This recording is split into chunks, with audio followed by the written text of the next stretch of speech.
사무엘 선지자가 다윗에게 기름 부을 때 다윗에게 성령이 임했다, 그렇게 표현하고 있습니다. 그러니까 다윗은 성령이 충만한 그런 이스라엘의 왕이었다. 그 왕이기 전에 하나의 인간이잖아요.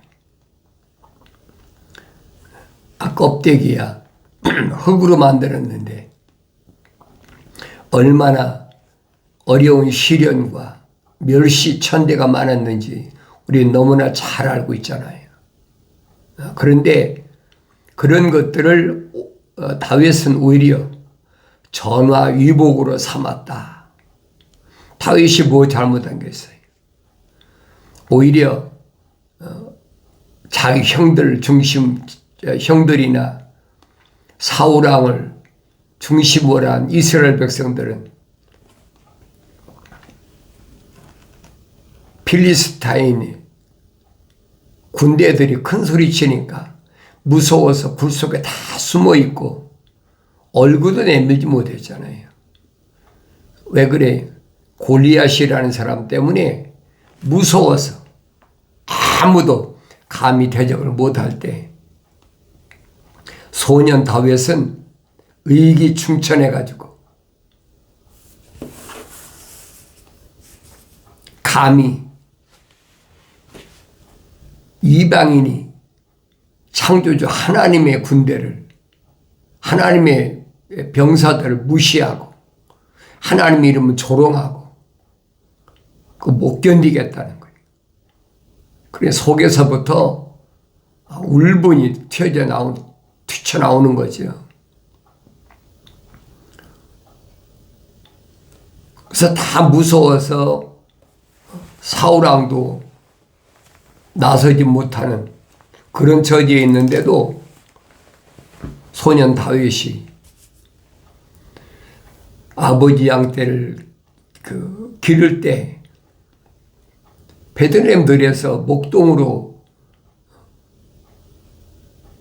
아버지 양떼를 지킬 때 늑대나 다윗은 그렇게 사울에게 고백하잖아요.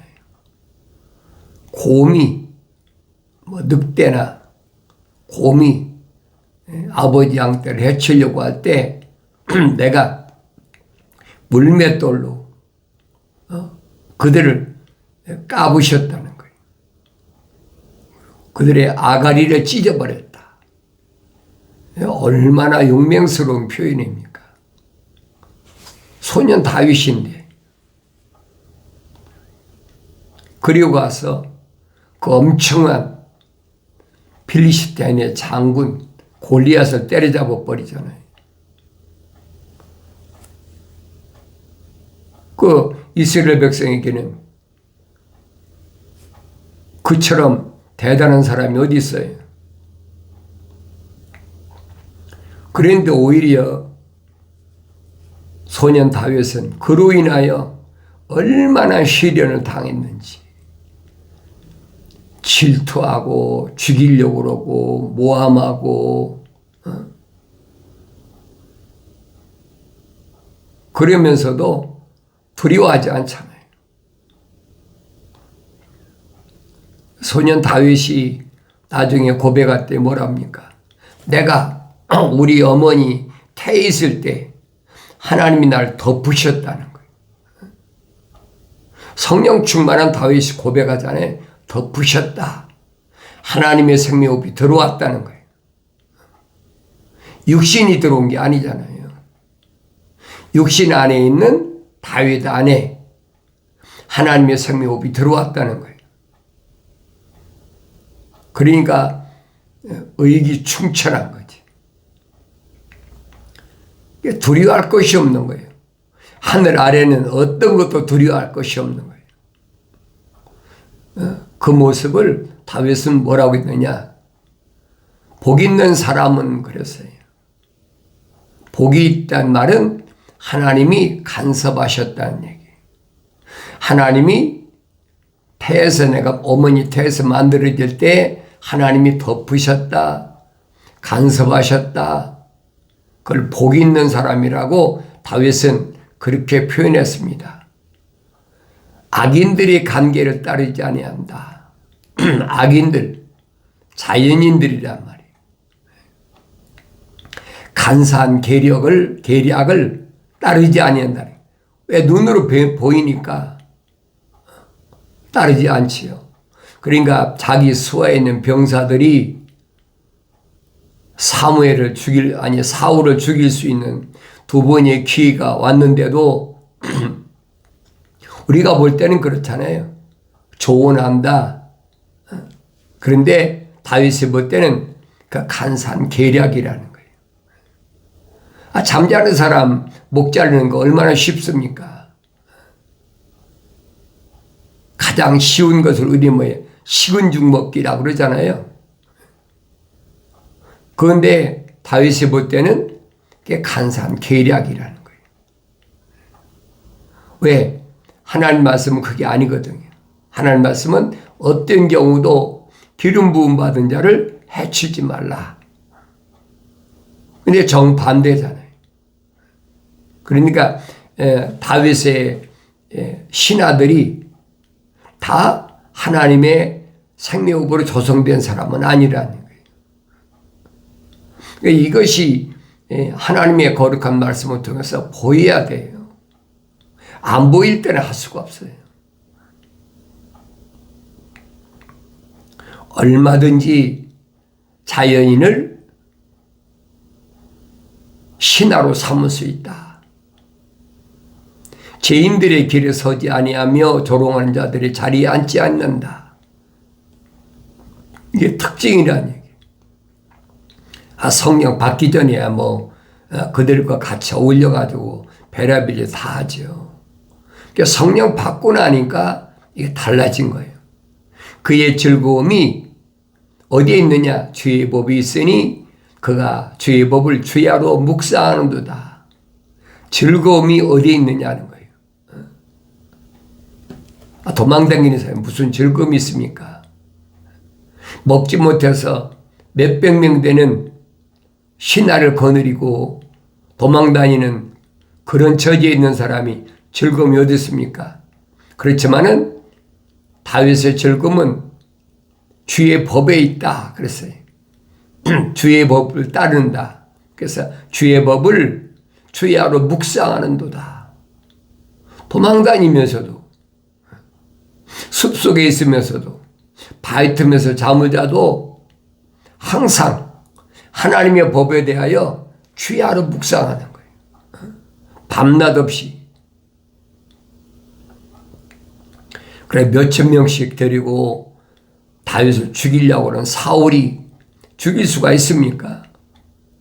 죽일 수가 없는 거예요. 다른 사람이 아니잖아요.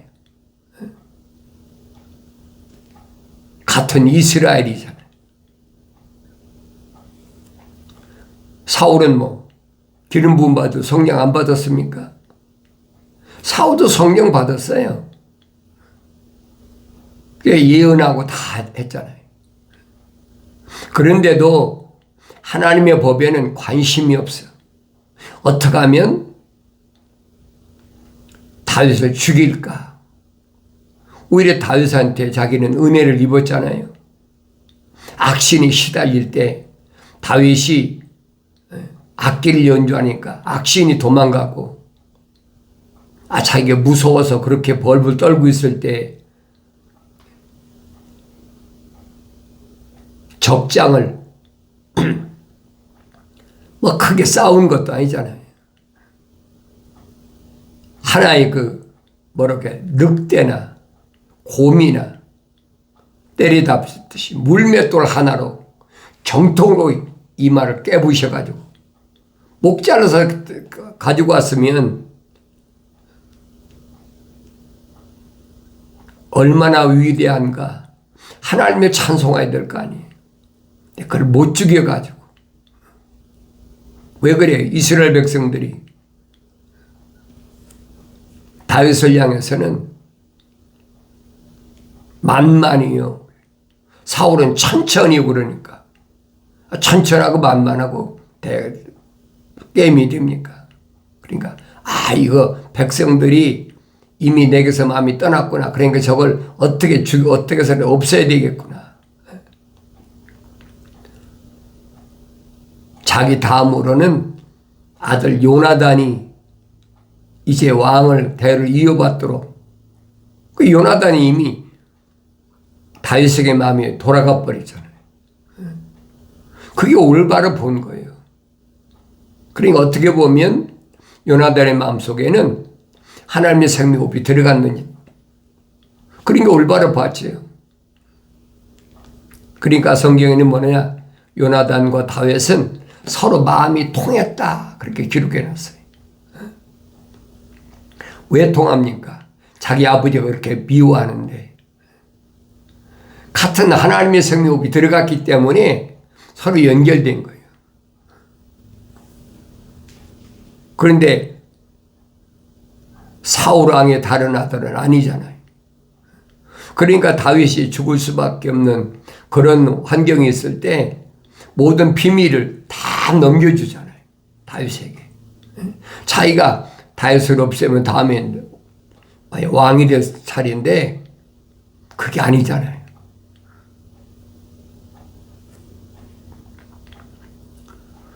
다윗은 자기를 표현할 때 그럽니다. 강가에 심겨진 나무 같다. 사철 푸르르다. 사철 푸르르다. 도망다니는데 먹을 걸 먹지 못해가지고 제사장들이 제사 지는 데 가서 빵 얻어먹고 그 제사장들은 또 다윗과 백성들에게 빵을 줬다고 그래가지고 다 죽여버리잖아요. 그 성경을 자세히 보세요. 다윗이 시편을 왜 이렇게 쓸 수밖에 없나? 그 잎사귀도 마르지 아니하리니 그가 무엇을 하든지 번성하리로다. 7번 넘어져도 8번 일어서는, 두려워하지 않는, 그것이 하나님의 생명호흡이 들어간, 하나님의 생명호흡이 들어갔는, 우주만으로 창조하신 하나님의 아버지의 생명호흡이 들어갔는데 하늘에 두려울 것이 뭐가 있습니까? 그가 상대방이 적장이든 골리앗이든 누구든 상관없잖아요. 사울을 두려웠겠습니까? 같이 죽여버리면 끝나는데, 근데 죽일 수 있는 그런 기회가 와도 안 죽이잖아요. 왜? 하나님의 명령이 먼저라는 얘기예요. 하나님의 명령이 먼저. 그래야 하나님의 아들이 뭐라 합니까? 너희는 먼저 그의 나라와 그 의를 구하라. 하나님의 명령이 첫째라는 거예요. 누구만? 하나님의 성령이 들어온 사람만. 자연인은 안 그렇잖아요. 하나님 명령이 어떻든 상관없잖아요. 그러니까 성령 받고 성경을 읽으면 같은 성경을 읽었는데도 이게 보이는 거예요. 어떤 경우도 하나님의 명령에는 거역하지 말아야, 어떤 경우에도 하나님의 약속만 믿고 하나님의 명령에는 절대 순종해야 되겠구나. 그게 보여지고요. 들려지죠. 그런데 악인들은 그렇지 않다는 거예요. 악인들은 누굽니까? 자연인, 하나님의 명령, 하나님의 약속 아주 무시하고 조롱하고 짓밟는 것. 그들은 바람에 날리는 쭉정이와 같도다 그랬잖아요. 채질할 때 바람이 불 때 알곡이 아니니까 날가 버리잖아요. 그런데 하나님의 생명호흡이 들어간 자는 아무리 작은 알곡이라도 하나도 땅에 떨어지지 않게 하나님이 보호하시고 지키시겠다는 선지자들 통한 약속이 있잖아요. 그 말씀이 항상 기억나야 돼요. 그렇지 않으면 이런 고백을 할 수가 없지요. 쭉정이는 아무리 타산을 이루어도 쭉정이는 쭉정, 거기는 생명이 없어요. 그러니까 쭉정이 누굽니까? 악인들이란 말이에요. 자연인들, 이것들은 아무리 많아도 작은 알고 하나만 못하다. 보여주고 있잖아요. 어디에서? 스기야왕 때 보여주고 있잖아요. 아수르의 사네립이 18만 5천을 끌고 들어와서 예루살렘 포위하고 공갈 협박하고 별짓을 다 하고 두려워할 때, 스기야왕은 두려워할 때 이사야 선지자는 두려워하지 마라. 저것들은 다 쭉정이야. 저것들은 악인이야.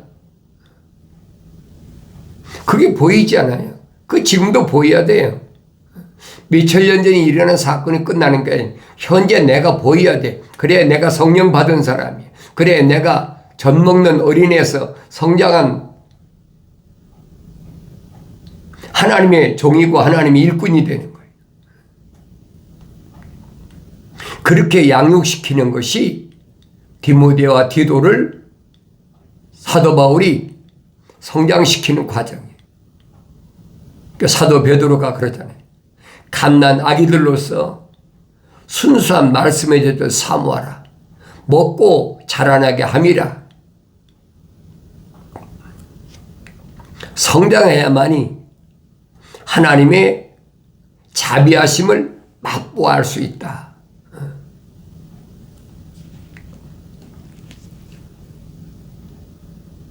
바람에 날리는 쭉정이 아무리 많아보세요.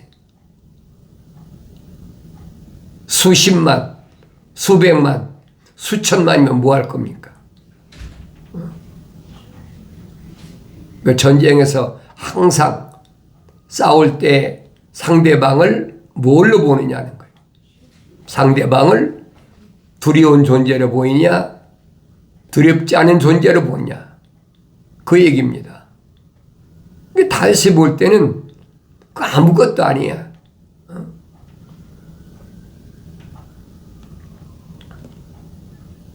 그러므로 악인들은 심판을 견디지 못하며 죄인들은 의인들의 회중에 들어서지 못하리니. 악인들은 심판을 견디지 못한다. 하나님이 한번 후 불어버리면 끝나는데, 하늘의 씨앗, 하늘에 하나님의 생명이 씨앗이 들어와 있는 그 사람은 아무도 닿지 못해요.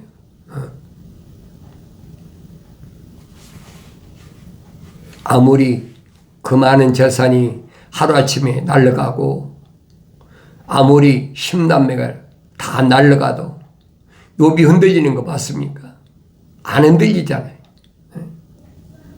하나님의 생명이 들어왔다는 증거예요. 그러니까 꼼짝하지 않잖아요. 그까지 뭐 재산 다 날아가면 어떻고.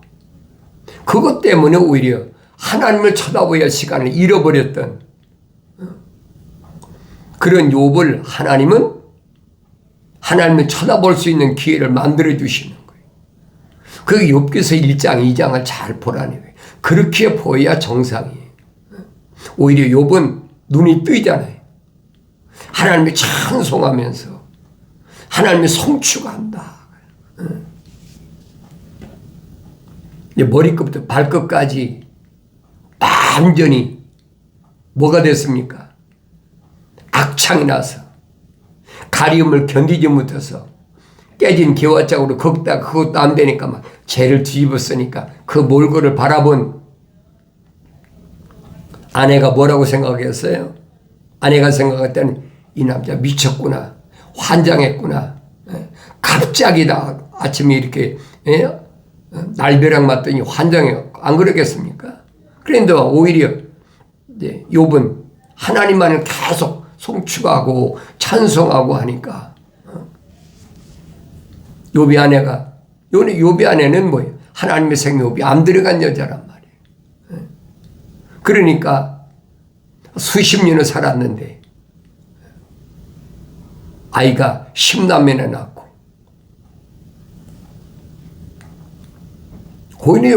그런데 오히려 욥의 이런 모습은 처음 봤죠.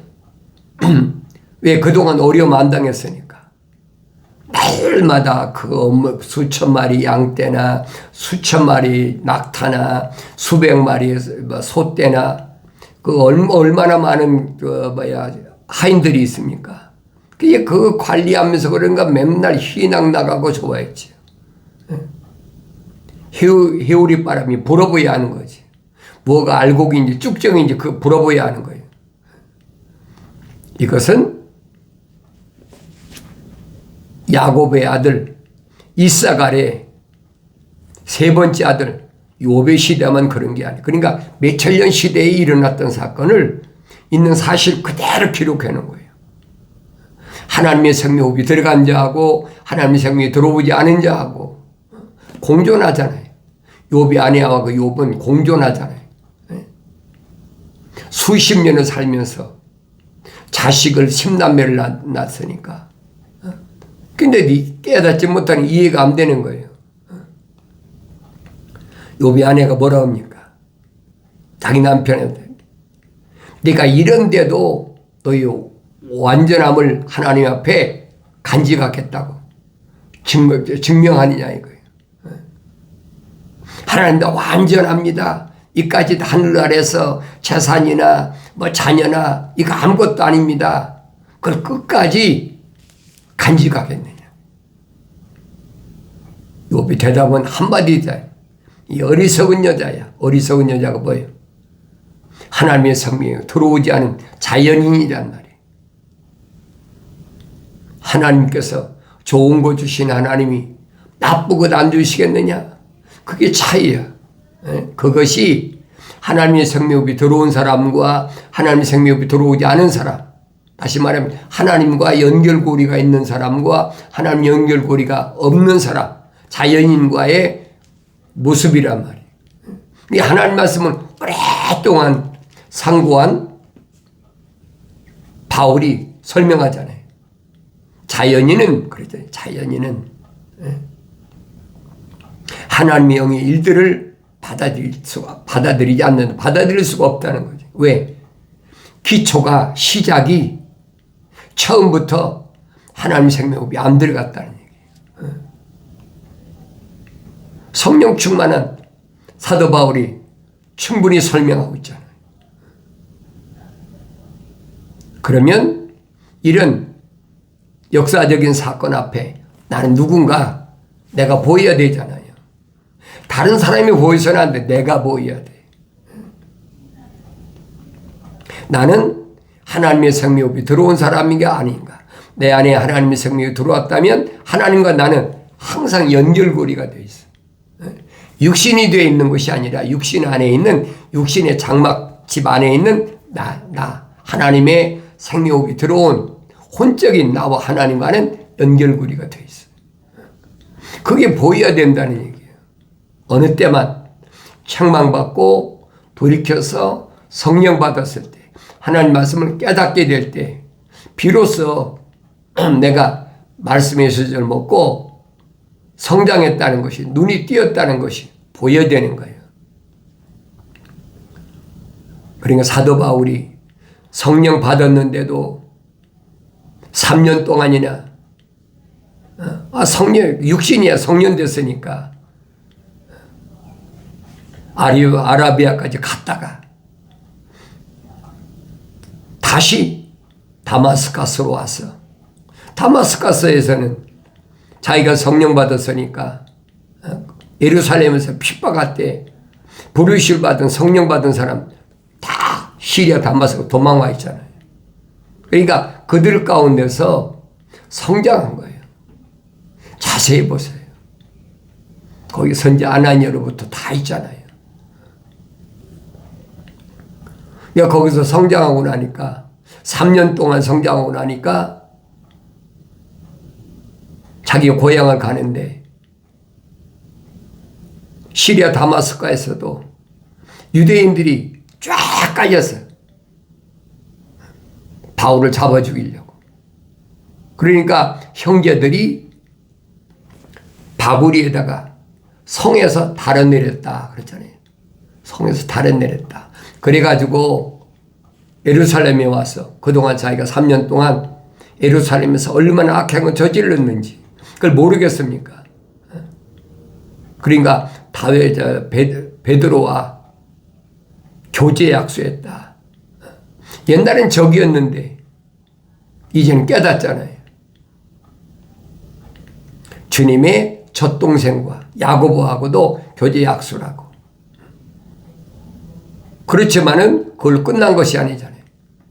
계명을 지켜야 되니까 자기 고향 길리기가 다소 가서 14년 동안 열심히 일하면서 밤낮 하나님 말씀을 상고하며 성장하는 거예요. 그 과정이 보여야 된다는 얘기예요. 그러면 사도 바울이 하루아침이 된 게 아니에요.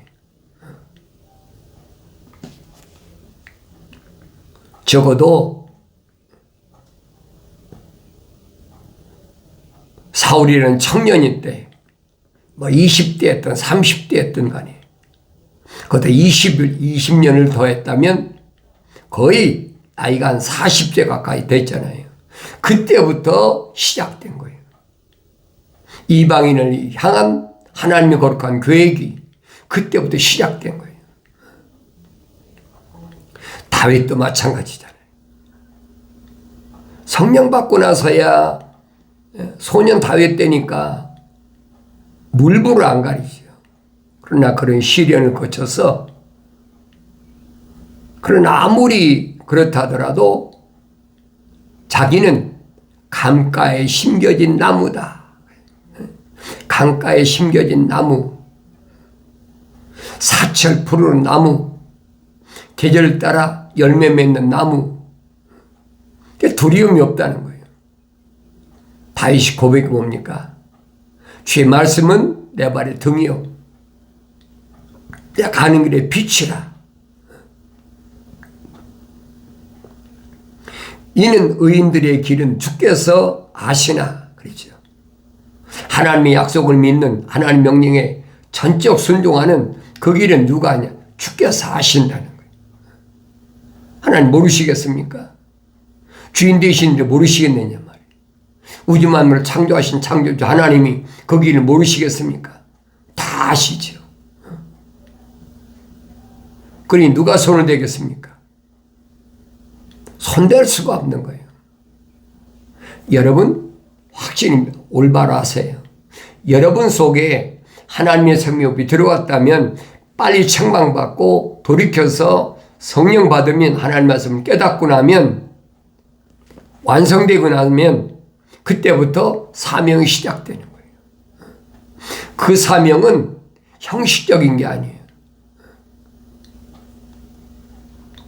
형식적인 것은 뭐가 형식적인 겁니까? 로마 캐토릭이나 개신교나 신부나 목사들이나 이거 다 형식적인 의식적인 거잖아요. 성령 받아서 세워진 게 아니잖아요. 사람들의 어떤 하늘나라의 교리에 의해서 만들어진 쉽게 말하면 가짜들이란 말이에요. 그게 하나님 말씀이 있고 제멋대로 만들어 놓은 거예요. 내가 그래서 날마다 말씀을 읽으라는 거예요. 너희는 주의 말씀을 찾아 읽으라. 그렇잖아요. 찾아서 읽으라는 거예요. 이것들은 하나도 부족한 것이나 빠진 것이 없다. 다 자기 짝이 있고 하나님이 명령하셨으며 하나님이 모으셨다는 이 약속의 말씀을 굳게 믿으시고 책망받고 돌이켜서 성령 받음으로 하나님 말씀을 날마다 상고할 때 하나님 말씀을 깨닫는 은혜가 충만하길 바랍니다.